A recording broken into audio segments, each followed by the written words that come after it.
ఐబొమ్మ రవిని మొదటి రోజు విచారణ చేశారు సీసీఎస్ పోలీసులు. బ్యాంకు లావాదేవీలపై ఆరా తీశారు. ఎన్ఆర్ఏ, క్రిప్టో కరెన్సీతో పాటు పలు వ్యాలెట్లు, భారత్లోని బ్యాంకు ఖాతాలపై ప్రశ్నించారు. రవి నెట్వర్క్, ఇంటర్నెట్ సోర్స్ గురించి అడిగి తెలుసుకున్నారు. ఆయనపై ఫారినర్స్ యాక్ట్ సెక్షన్ జోడించారు పోలీసులు. ఐబొమ్మ వెబ్సైట్ నడపడానికి ఐపీ అడ్రస్ను మార్చినట్టుగా గుర్తించారు.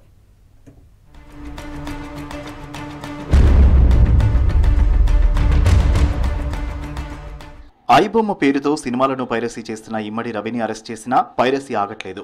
ఐబొమ్మ రవిని అరెస్ట్ చేసిన 24 గంటల్లోనే బొప్పం టీవీ, ఐబొమ్మ వెబ్సైట్లు క్లోజ్ అయినా కొత్తగా ఐబొమ్మ 1 ప్రత్యక్షమైంది. దీనిపై దృష్టి పెట్టిన సైబర్ క్రైమ్ పోలీసులు ఆ సైట్లలో కేవలం రివ్యూలు మాత్రమే వస్తున్నాయని చెప్పారు. ఐబొమ్మ ఎకోసిస్టంలో 65 మిర్రర్ వెబ్సైట్స్ ఉండగా అందులో ఐబొమ్మ 1 ఒకటై ఉండొచ్చంటున్నారు పోలీసులు.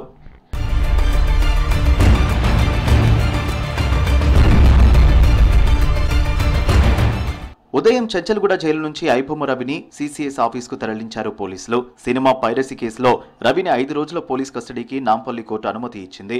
రవి నుంచి మరిన్ని కీలక వివరాలు రాబట్టేందుకు పోలీసులు ప్రయత్నిస్తున్నారు. ఐబొమ్మతో పాటు బొప్పం టీవీ పేరు మీద 17 వెబ్సైట్లు, 65కు పైగా మిర్రర్ వెబ్సైట్లను నిర్వహించినట్లు ఇప్పటికే పోలీసుల విచారణలో తేలింది. ప్రతి నెల సుమారు 3.7 మిలియన్ల యూజర్లు ఈ సైట్లలో లాగిన్ అవుతున్నారని తెలిపారు పోలీసులు. ఐబొమ్మ రవి తన ఆదాయాన్ని పెంచుకోవడానికి యూజర్లను గేమింగ్, బెట్టింగ్ సైట్లకు మళ్లించినట్లు గుర్తించారు పోలీసులు. ఆన్లైన్ బెట్టింగ్ల ద్వారా రవి భారీగా అక్రమ ఆదాయాన్ని సంపాదించినట్లు తేలడంతో ఈ కేసు మనీ లాండరింగ్ వైపు మళ్లింది.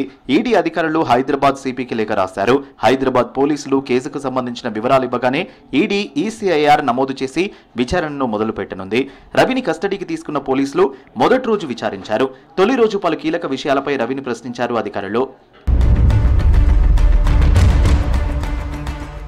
సీసీఎస్ టీం రవి బ్యాంక్ లావాదేవీలను పరిశీలించింది. అతని నెట్వర్క్ ఎలా పనిచేసింది, వెబ్సైట్ నిర్వహణకు ఉపయోగించిన ఇంటర్నెట్ సోర్సులపై కూడా ఆరా తీశారు అధికారులు.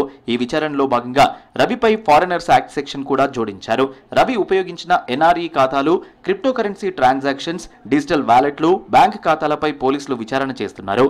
ఆన్లైన్ మోసం, పైరసీపై వివరాలు సేకరిస్తున్నారు.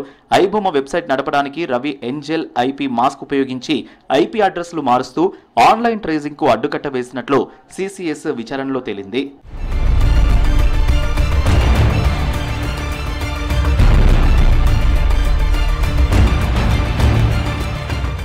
ఐబొమ్మ రవి అరెస్ట్, ఐబొమ్మ ప్లేస్ లో ఐబొమ్మ 1 కనిపించిన సందర్భంలో రాష్ట్ర హోంశాఖ సెక్రటరీ సివి ఆనంద్ ట్వీట్ చేశారు. హ్యాకర్లు, హ్యాకింగ్ కంటిన్యూగా జరుగుతూనే ఉంటాయని ట్వీట్ చేశారు.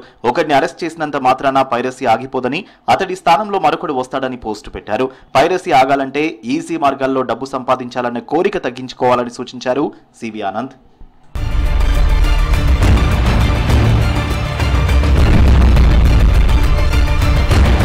ఐబొమ్మ రవిని మరో 4 రోజులు కస్టోడియల్ విచారణ చేయనున్నారు సీసీఎస్ అధికారులు. సినిమాల పైరసీపై కీలక సమాచారం రాబట్టనున్నారు పోలీసులు.